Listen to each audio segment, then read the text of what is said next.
there's a line, and if you don't perform to that line, then there's a lot of harsh words. I'm certainly not Mr. Nice Guy. There's absolutely no excuses for me. So if guys think that they can make excuses for a performance like today, then they'll be challenged.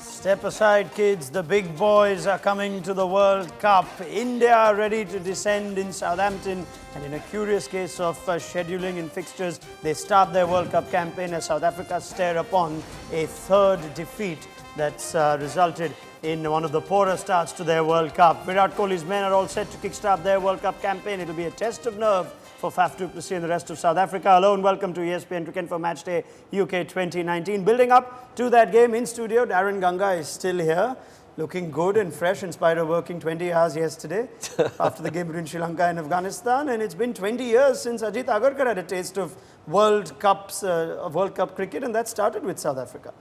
It was not a very fond memory, but it was an exciting time. It was a really nice World Cup. And Daren Ganga, are you all set for this? India have finally decided to grace the World Cup. Was it nice of them? Very nice of them, and I think there's a huge buzz around this team, and quite rightly so, because of the complement of players and because what this team has achieved over the last couple of years in terms of one-day cricket success. So really looking forward to this contest. Again, too, this World Cup has shown that despite having a poor run, you can come in a particular match and you can turn your form around as a team. We saw that with Pakistan, and we saw that with Sri Lanka recently. Yes. Serious optimism surrounding India. How much of an advantage is it that they have seen South Africa play 2 games, have seen everyone in fact play 1 or 2 games before they start their campaign?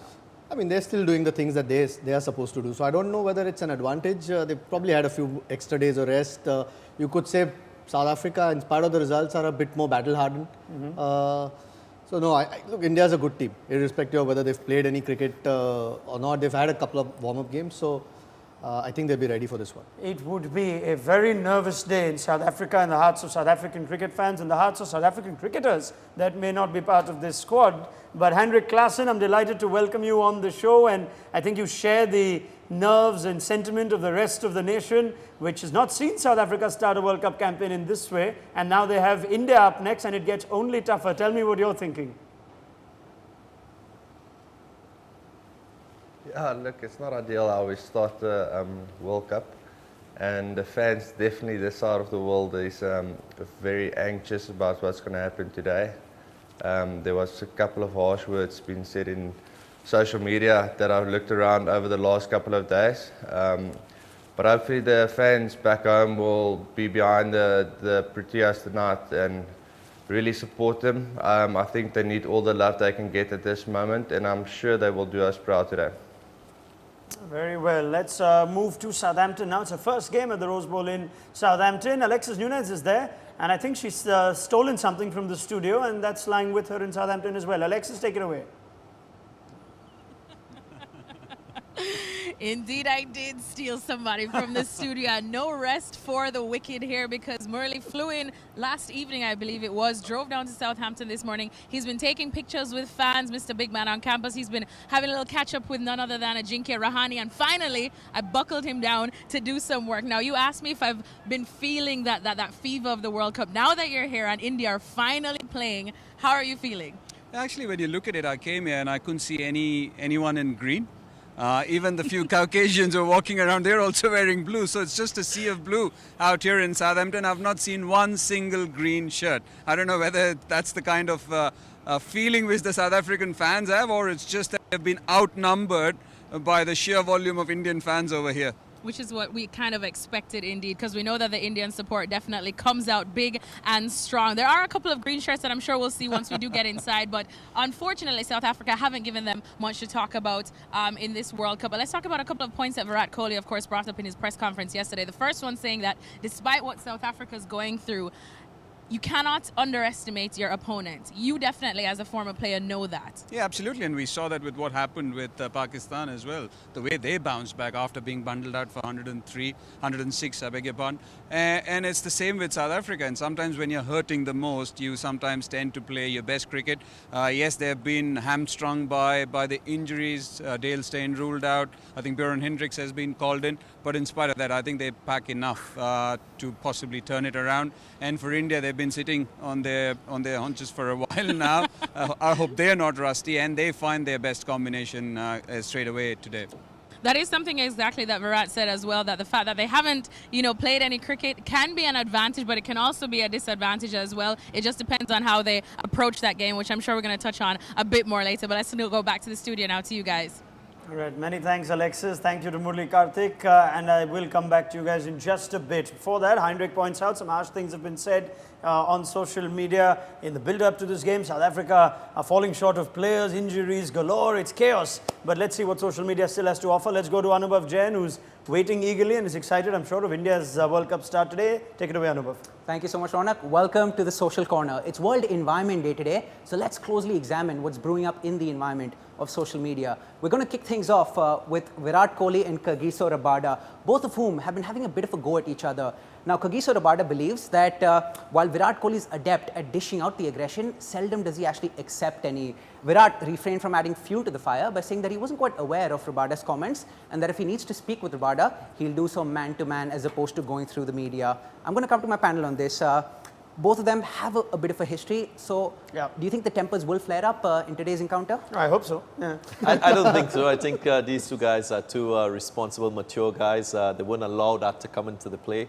But I also must point out that Rabada, out of all the players in the South African team, he's gotten Kohli out most times in one-day cricket. So for this South African team, that is. Maturity is a subject Virat of is debate. never angry. I mean, Never, I haven't seen never. Virat angry. I will in a little while from now, now. I'll ask the man who's played under Virat Kohli most recently about how angry he can get, but that's for later with Heinrich. Carry on, Anubhav.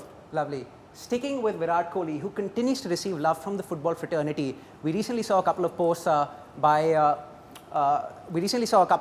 Harry Kane talking about Virat Kohli. And here we have Sunil Chhetri in the Indian team wishing Virat Kohli all the very best. Surprise package here, we've got Thomas Muller as well, who follows suit in wishing the Indian team all the very best. Now, all of these messages really got me wondering, how is it that Virat Kohli receives so much love from every nook and corner of the football world? Even I'm trying to figure that out actually. Chelsea, Tottenham, Thomas Muller in Germany, Southampton right here. Southampton. My goodness, it doesn't. What's it with Virat Kohli and every small team in the world? 60, 70, hundreds. What is it? Carry on, Anubhav. Yeah. So Virat's just been cutting favor with every single football club in the world. And Virat, I'll forgive you for your fickleness if you do decide to pledge your allegiance to the greatest football club in the world. And if our viewers are wondering as to which football club I'm referring to, I'm going to come to Ajit Agarkar. Ajit, the answer is? The greatest football club In the world? Man United. I mean, do I have to answer that? Oh my God! Yes, you do actually. Given that we Might not be the case. Might not be the case right now. Given that I didn't see them in any European final or didn't watch them in winning the Premier League. You're an Arsenal fan, so I mean. No, there's no such thing. Anyway, thanks very much to Anubhav Jain. More from him as this World Cup comes along. It's the first game in Southampton. India's decision-making on their 11s would be based on the sort of pitch that the venue offers. Let's go to the pitch report for viewers in the Caribbean. Sanjay Manjrekar and Sean Pollock. And viewers on ESPN Cricket Info, stay right with us because that's the conversation, isn't it, Ajit? What sort of pitch will they offer? How will India pick an 11? And there's a case of playing the wristies as much as you can. Yeah, I mean, they've got to start with them. And then if you find that they're not in form, then maybe you look at it that way as the World Cup progresses. But, and especially against South Africa, I think their numbers, I'm sure we'll see it at some stage on the show, their numbers show how successful they've been against South Africa. And in the middle overs, I think we've seen, when the pitch is a flat one, I think for wrist spinners in recent times, not just Indians, but world over, have been a little bit more successful. And you need wickets in the middle of the innings. I don't think you can necessarily restrict teams if you don't pick up enough wickets. And both these guys have had a history in recent times. That's what we've got. 5 matches, 18 wickets, average 12.3, Daren, economy 4. So it's one thing that you play a wrist spinner as much as you can. It's another that we're starting South Africa. There's even a stronger case to play them. Definitely. If you look at what these two spinners have achieved for India, I know we're seeing a very good start there in terms of what they've achieved. But I think together they've played 28 times for India, and they've picked up 103 wickets. And in those 28 times, the rest of India, they've only taken 107 wickets. So that's how effective they are as a bowling pair. And the combination of having two wrist spinners in batting friendly conditions, you would say, because the average first inning score at Southampton is about 310. So that will be an asset for Virat Kohli if these two play. All right, and we're also hearing that it could possibly be a pitch which has a bit of everything. There's a bit of grass, it's a bit patchy, it could be too paced. It's also the first game here. We've seen what the Oval offers, we've seen what Trent Bridge offers, we've seen what Cardiff has to offer, which is a quick game, essentially. But Southampton under the sun, that will be another taste to experience in just a bit from now. And while we do continue to have this conversation of whether India should play two wrist spinners based on that pitch in Southampton, which we think might be a bit too paced, the numbers don't reflect poorly on South Africa's batsmen, but dare I say, Heinrich, not because you're on the show, but the one guy that has got the better of Kuldeep Yadav and Yuzvendra Chahal is you. Have you had a few words of wisdom to impart to the boys before they left?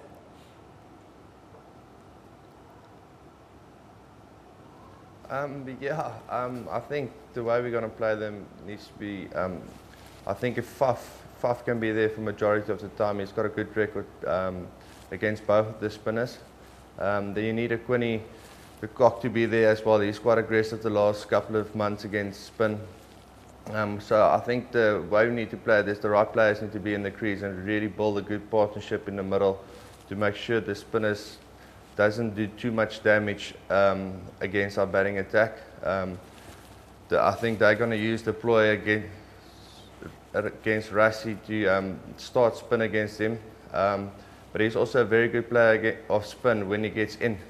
So they need to start quickly and don't let the guys settle too much. And then hopefully they can pick the guys. I think that's the important thing for them. All right, we'll find out firstly if India are playing both spinners. That's going to be confirmed at the toss, which is coming up on the other side of the break. So stay with us on ESPN to confirm Matchday UK 2018. India's campaign is all set to kick off.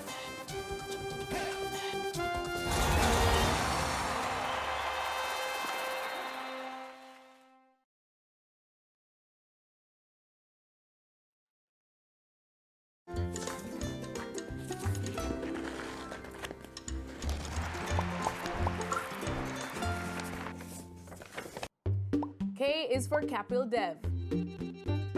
Silverware in hand, jacket on his shoulders, and a disarming smile that captivated a generation of Indians that evening at Lord's in 1983. But before he won India their first World Cup, he played arguably the greatest one-day innings of all time, rescuing them from Zimbabwe and making their first ever ODI century. Just a few days prior, Dev had become the first Indian captain to take a 5-for in an ODI. India's greatest all-rounder till date, Kapil Dev paved the way forward for India to become the cricketing giant it is today.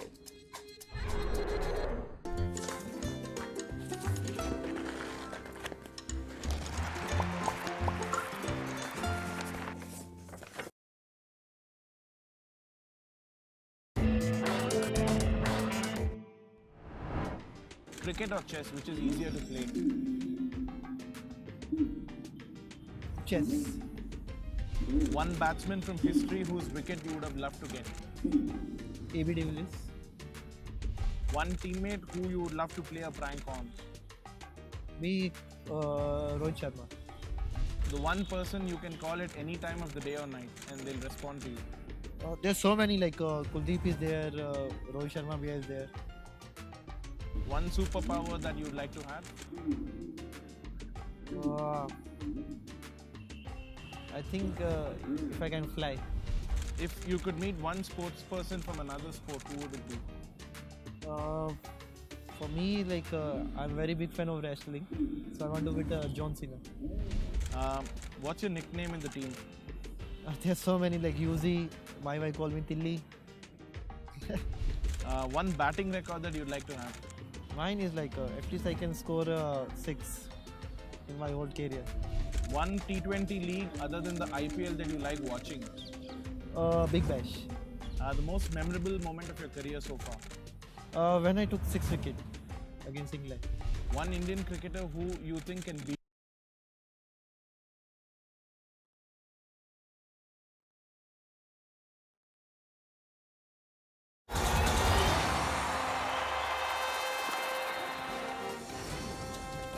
Welcome back to ESPN Cricinfo Match Day UK 2019. Virat Kohli's records in tosses is not something that he's proud of. Let's see how he starts off using the Caribbean. It's time for the toss. The two captains with Mark Nicholas.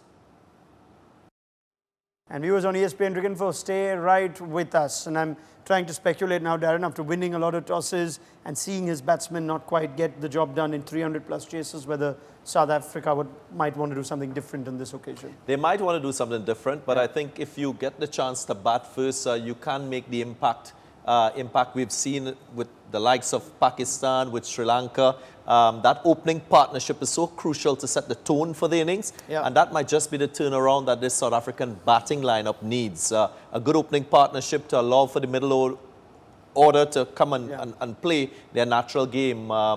We must also reflect that Quinton de Kock and Faf du Plessis, they've done very well against India. So these two will be crucial if South Africa are to get a total above par, which is maybe a 320, 340 against India. What's India's strength, though, Ajit? Going into this World Cup, Virat Kohli's made them a chasing team. Are they still? Is that still where their strength lies? Not sure at the moment, actually. They're a good team. I think once they get going, it wouldn't matter whether they bat first or... I mean, if they do bat second or if they do lose the toss in this one, I don't think it's that big a loss, really. I mean, sometimes it's okay for someone else to make the decision for you. Wicket's not going to change over 100 overs. If anything, get better because it's a 10:30 start. So I don't think it'll be a big bearing on the toss for India, at least in this first game. And sometimes when your team's under a bit of pressure, it's not only the batting, but the bowling. You don't have Dale Steiner, you don't have Lungi Ngidi.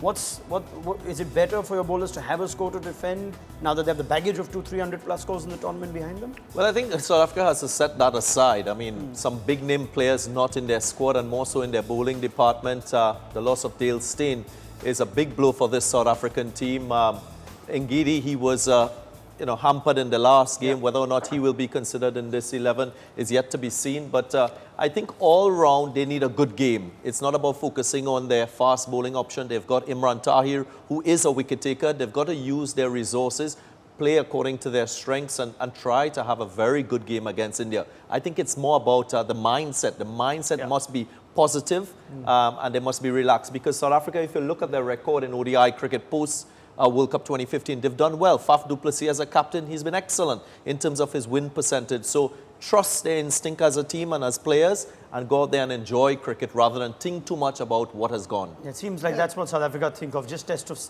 steel, test of nerve today. Yeah, because they've looked a bit flat. I mean, obviously the performances haven't been there, so the confidence is low.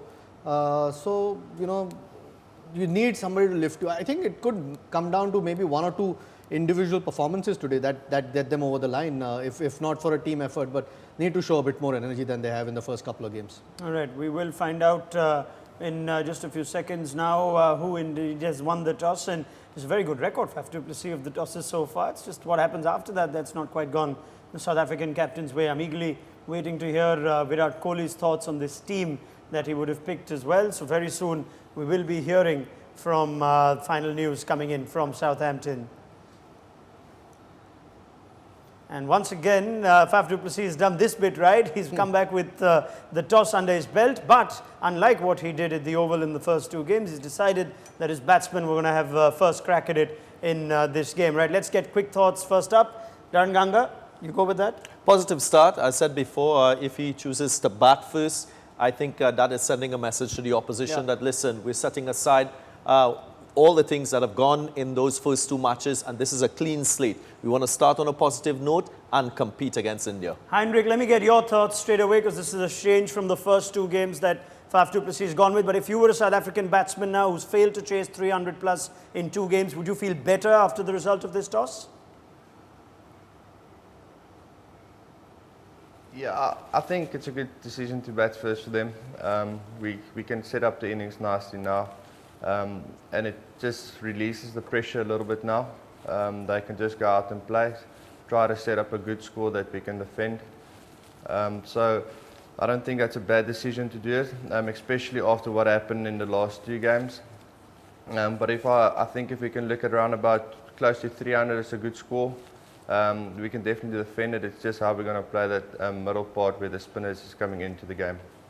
Yeah, and I like that you mentioned I understand they've, the way a couple of games have gone, they've decided to bat first. Yeah.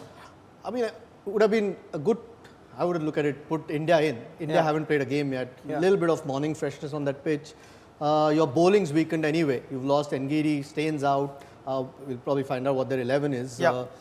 Might not have been the worst thing to put India in. Yes, maybe and put them under a little bit of pressure to see if there is something on offer, and then not have to chase too many if you do end up bowling well. Very interesting. Now, if you had a team that perhaps were just a bit higher on confidence, maybe that was a gamble worth taking to put India in and see what they get in this morning surface. But let's confirm team news for you, which is coming from both teams. And if I look at the India 11, I'm delighted that both wrist spinners have been announced by the captain. So Shikhar Dhawan, Rohit Sharma, Virat Kohli and KL Rahul will have to send Bangladesh a greeting or two for the rest of his life for securing that number 4 spot just in the nick of time. Kedar Jadhav is fit, which is again news that was confirmed in the build-up to this game. Bhuvaneshwar Kumar pips Mohammad Shami, and both wrist spinners keep Ravindra Jadeja and Vijay Shankar out of the team as well. Ajit, first reaction from you on that team. So no Mohammad Shami and very KL surprised Rahul to be honest. I mean, I think he mentioned at the toss that every time these 4 play together, they've done well. Bhuvi's numbers against South Africa might be good. Maybe there's a bit of swing on offer.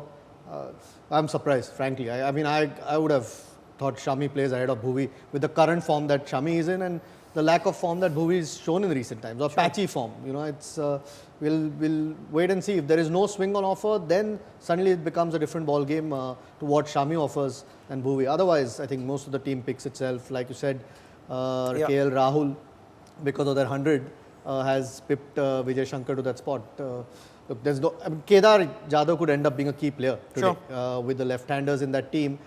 His overs might come in handy for Virat Kohli. He gives you that 6 bowling option. We've seen at times, you know, Hardik Pandya struggles to get through his 10 overs. So it's always handy to have that 6th option. All right, let's go back to Southampton now. And while we were focusing on whether India play both wrist spinners, we completely forgot that South Africa could play both of theirs, and that's happened. So we've got 4 wrist spinners playing today, 2 righties, 2 lefties. So let's go to Alexis Nunes, who's got the Prince of Spin right next to her. Let's go for you, Alexis. What have you got for us? He's the prince of everything today, really and truly, Radak. And it's funny enough because when the toss was, we heard a massive roar and immediately we looked at each other and we're like, I bet India won the toss. And then we find out South Africa did. So I guess all the green shirts that we're not seeing outside are actually inside already. All right, Murali, so let's talk about the toss. Of course, Virat Kohli calling heads, and it just didn't happen there. So something that India wouldn't want to lose, but how bothered will he be about this? No, actually, I heard Ajit over there, and I thought it was a great point which he made about South Africa. Yes, you've lost 2 games batting first, but it was possibly a great ploy if they had asked India to bat, because early nerves for anyone in the tournament as they've been sitting and not doing anything. But when I talk about the playing 11, actually I'm happy. I have to differ with Ajit slightly over there in the terms of Bhuvaneshwar Kumar. Actually, I'm very happy that he's been picked. He showed some good form with when it came to bowling, and again with him in England with that new ball, I'm actually happy that he's been picked.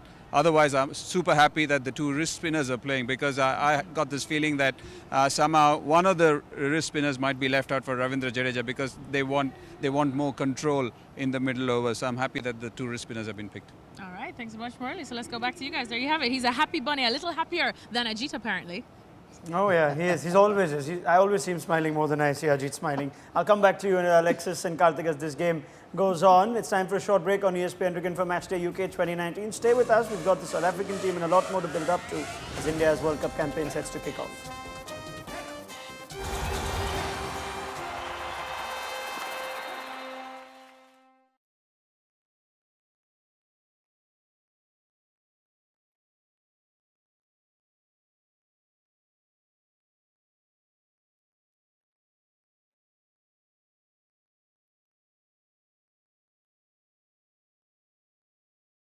Okay, this is going to be very difficult and I'm going to make a few enemies because there'll be some players who will be left out, but it's a task on hand. So the guiding principle for me picking all these players have been especially World Cup performances and especially on the big stage when it really mattered, semis and finals. So I opened with Adam Gilchrist, who can forget that 2007 World Cup final innings. In fact, that is one good memory that came out of that World Cup.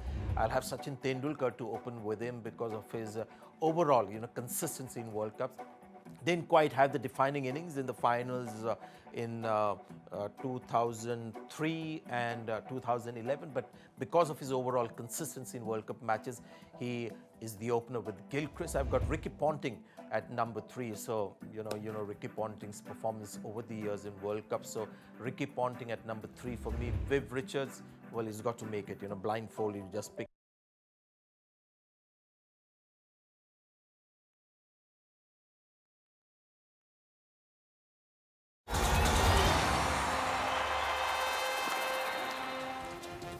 Good to have you for build-up to this game between India and South Africa in Southampton. We've confirmed that Faf du Plessis has won his 3rd toss of this World Cup, and this time he's having a bat first. Let's confirm the team itself that South Africa have picked for this game, and they have been struggling with finding the 11 that's fully fit. Lungi Ngidi missing out on injury. Dale Steyn ruled out tragically of the tournament. Tabraiz Shamsi gets his first appearance, and Hashim Amla is back. So Aiden Markram has to sit out this one, and Shamsi would replace the injured Lungi Ngidi. So let me go to Heinrich Klaasen and get his thoughts. Quite interesting that they've picked both wrist spinners. Gives us an idea of what both captains are thinking, Heinrich. But just take me through that team. Is it just the best team South Africa would have put out? Yeah, I'm quite happy with the team that I've put out today, especially that Ash is in for Aiden. Ash is a much better player of spin, and he's probably one of our better players of spin in our country as well. So that's a big positive sign for South Africa today. And then I'm very happy also that they didn't go for the 3 all-rounders and gave Shamsi the chance to exploit a little bit. And he's also a big X-factor bowler. He can easily get 4 wickets for 30 runs if he gets on a run or if he gets his tail up. So that's also a very positive sign that they went for the more positive option than just backing all pockets and playing 3 all-rounders. I mean, just we'll continue getting your thoughts, Heinrich, but Shamsi in the next factor ball, like Heinrich points out, has played enough cricket with him, but I think Hashim Amla's return couldn't be more timely after just the other experienced players that they have falling out. Daren. The advantage with Amla is the fact that if he gets a start more often than not, he can convert and he can play that big innings for South Africa. We spoke about Faf and Quinton de Kock being important. I think if Hashim Amla bats majority of the 50 overs, you can bet your bottom dollar that South Africa will get over 300. So that's a positive sign and probably a sign that could cancel off the loss of Dale Steyn. But it's important for them to put runs on the board. I agree that Tabraiz Shamsi will bring a different sort of variety to the South African bowling attack. Lungidi is not there. So that, it will just give them a wicket-taking option because if you're defending a total, I think as a captain, that's always a good option because you can control the game by taking wickets. What you're expecting from South Africa now is just steady start, the sort that Pakistan, after they were blown away first game under pressure, need the openers. Hashim Amla gives you a little more security than Aiden Markram? Yeah, without a doubt. I think he's a class player. He's shown some form in the warm-up games. Yes. Got hit by a quick bouncer from Jofra Archer on the day, and look at you need as much experience at this point. Of course, you need quality, but you need experience as well, and he provides that. And if he can get going, I think those, again, like India, those top 3 play such a huge role. I mean, the guys like Miller and Dumini need to step up as well if an opportunity comes, but the top 3, like India, have to do a bulk of the work for South Africa as well. All right, we're going to hold on to figure what sort of score would be good on this because it's the first game in Southampton of this World Cup, but Hashim Amla is back. That's good news for South Africa fans. Let's see now if he can make the Eid celebrations count as he returns to play in South African colours after missing the last game against Bangladesh. It's a huge game for South Africa. We will get Heinrich Klaasen's thoughts as well as Murli Karthik from the UK, Ajit Agarkar and Daren Ganga at our halftime show. It's time to leave our viewers in the Caribbean. Now live action coming up from South Africa. At the end of this, they are under the pump, but that's sometimes when you see the very best of top players. Let's see if we see that today and see how India go under the sun in their first 50 overs of this World Cup. Stay with us. And viewers on ESPN Cricinfo is who I need staying with us. We're going to continue our build-up to this game. Let's talk a little bit about India's bowling now, since that's the other conversation. And let's go into detail as to why Bhuvneshwar Kumar could have got the nod ahead of Mohammad Shami, given the bowling form that you mentioned, although Karthik disagrees. I mean, it's not like you're picking an inferior bowler. Sure. It's just according to form that I felt Shami was over the last 2 or 3 months, or maybe 6 months even, since that tour of Australia, has been in sensational form in whatever format he's played. So, may not be the worst toss for Virat Kohli to lose now that Bhuvneshwar Kumar is playing. First go with a new ball in morning conditions might play in his favour. He always needs a little bit of help, whether it's swing or seam. Then he suddenly looks like a different bowler. For me, over the last few months, it's felt like he's protecting himself a little bit, coming back from an injury. Yes. He's probably not gone flat out every time we've seen him bowl. And I know it was the IPL and it was just 4 overs. But every time he gets that extra zip, he starts looking like a different bowler. And I don't think, in my opinion, I don't think he's done that enough over the last few months. That's why we've got to wonder. Yeah. Look, he's a class bowler. I mean, it's not, like I said before, just it's the not sort like, of bowling form. Yeah, of at the late. moment I would have thought that Shami's got his, place definitely ahead of Bhuvi. But hopefully Bhuvi does the job for Virat now that he's bowling first.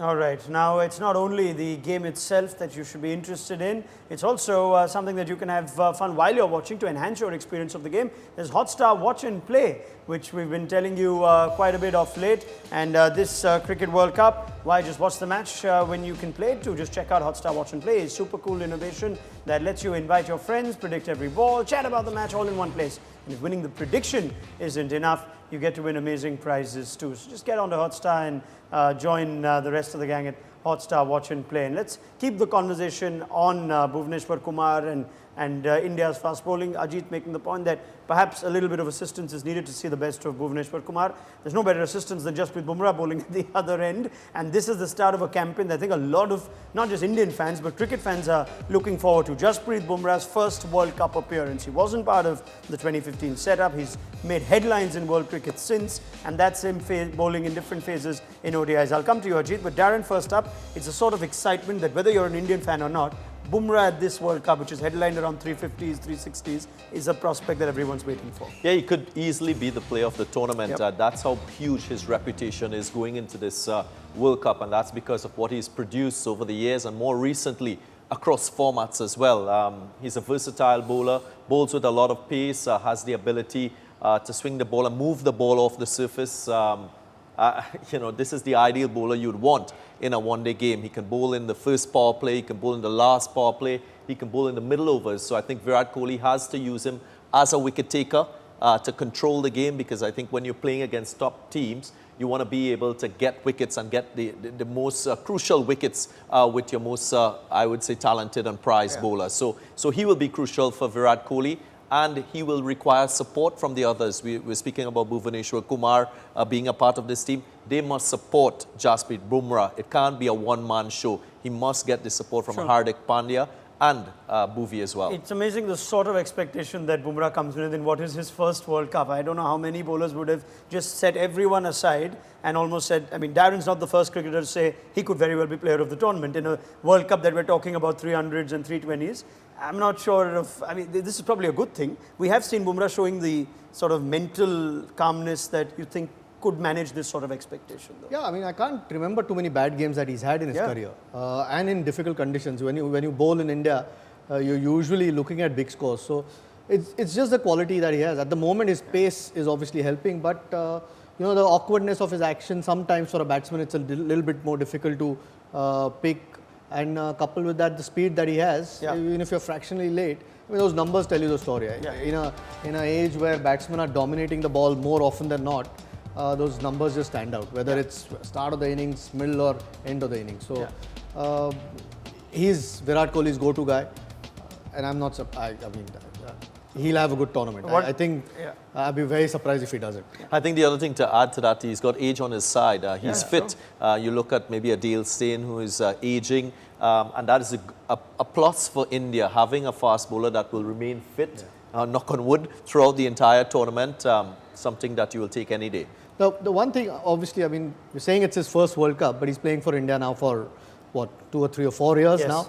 So there's enough experience there, and we've seen his temperament. I mean, whether it's in the IPL, which is a high-pressure situation, or for India, bowling all the crucial overs, the temperament, again, apart from his bowling quality, it separates him from some of the other bowlers. Yeah, the support that Daren Ganga points out he needs is the rest of the Indian bowling also putting their shifts in. Kuldeep Yadav's coming at the back of a difficult IPL. He's already making the more positive statements on the kind of numbers that he had, and once you get wickets, nobody talks about it. But because Kuldeep Yadav had a dry IPL, that's the reason that we're focusing on him and Yuzvendra Chahal's partnership. And against South Africa in ODIs, you're seeing wickets, you're seeing the economy of 5 and below, you're seeing an average of 13 and 14 and 16, and there's a good amount of wickets there. There's 33 wickets between them collectively against South Africa in ODIs in 6 innings. Heinrich, it's a good time to get you on board because again, you saw the better of Kuldeep and Chahal in that series when South Africa were in India playing the ODI series. What's it about playing Kuldeep Yadav? There aren't too many left-hander spinners. South Africa have one that bowls to them in the nets,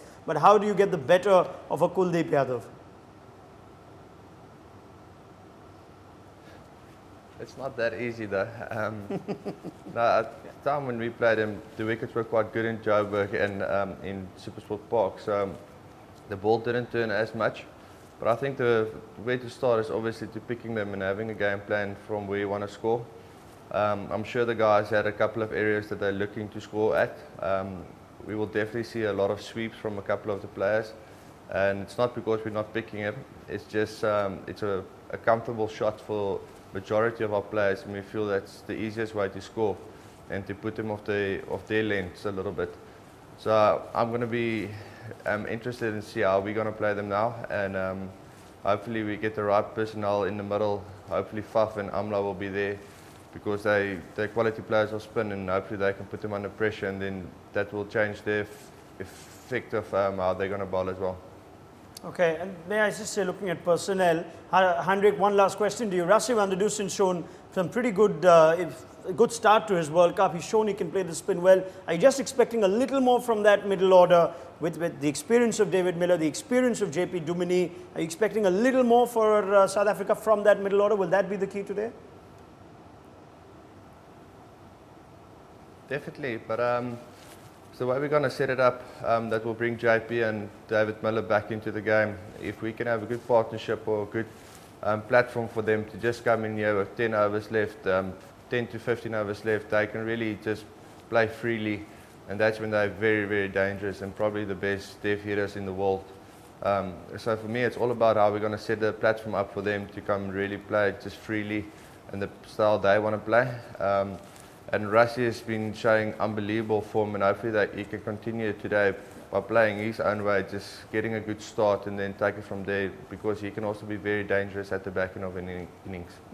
Yeah, looks very good touch, Rassie van der Dusen, given he's the least experienced South African batsman in there. That's a good thing for South Africa. Let's hope we can get some runs on the board. That'll be the first challenge.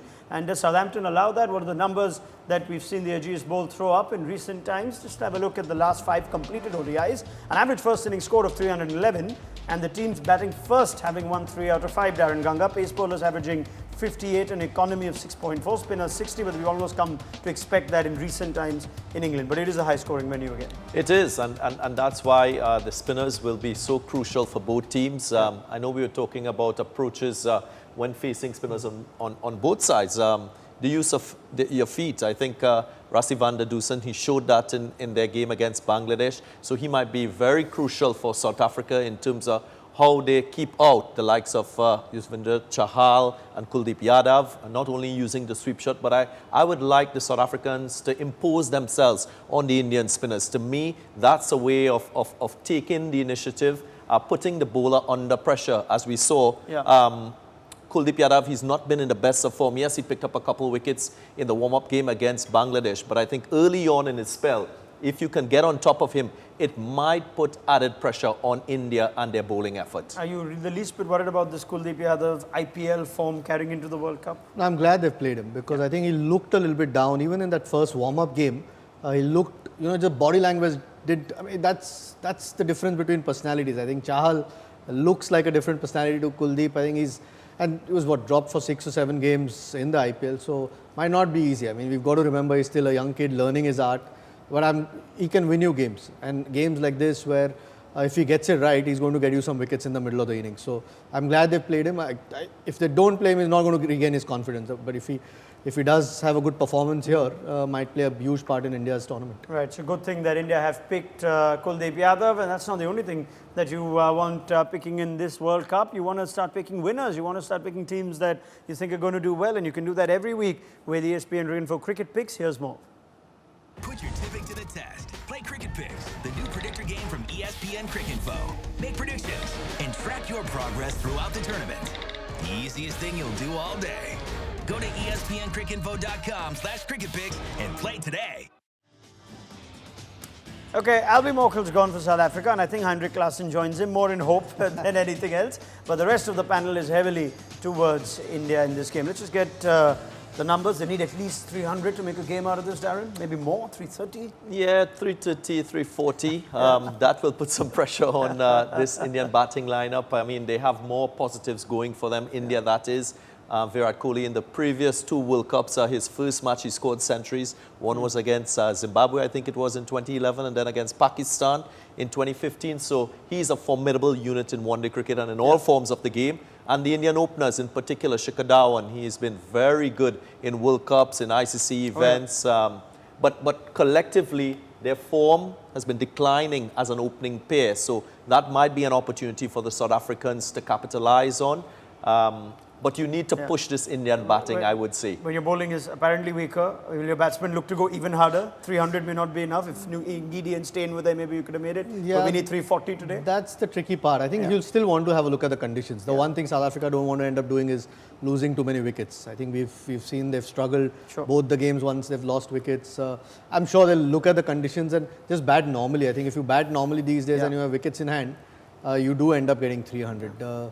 I genuinely feel I think it's a good toss for Virat Kohli to lose this one. Right, thank you very much to Ajit Agarkar and Daren Ganga. We'll see then if the South Africans can manage to post a significant score. Bat normally, don't lose wickets. Bangladesh showed the value of that against South Africa. Pakistan have shown the value of that against the tournament favourites in England. Let's see if Quinton de Kock, Hashim Amla and Faf and the rest can pick up this South African team. We'll be back with halftime thoughts on ESPN Cricinfo Matchday UK 2019.